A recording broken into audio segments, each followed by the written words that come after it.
Dragi moji, ovo je nova emisija. Prvo, kako preživjeti u debljini. Znači, ovako. Ako pratite tragove koji ću sad pokazati, veoma je jednostavno. Ovdje je baš fino. Evo da vidimo, vam pokažemo to malo naseljeno mjesto. Da je zanimljivo, a? Pogledajte to.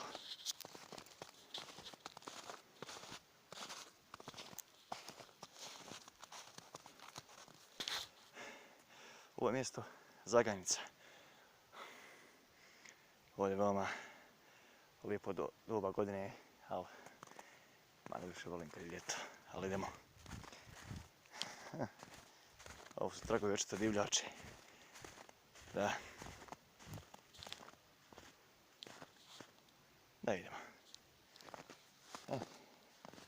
Kao što vidite ovdje je očito divljač prošla. Srna nešto jest.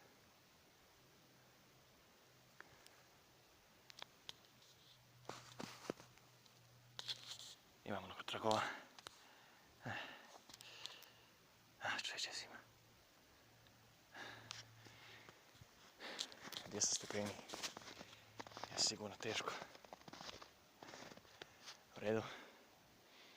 Dragi moji, idemo sad do odredišta.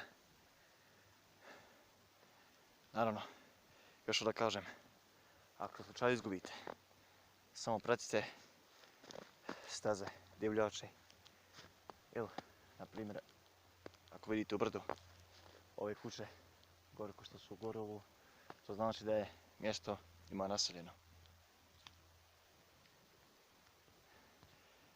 Naravno, malo je teško, pošto bi ovako u ova doba godine je malo teško hodati, ali sve svoje, jel? U redu, dragi moji fanovi.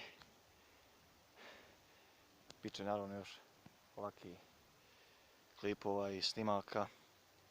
Sad si odjavljujemo. Do gledanja.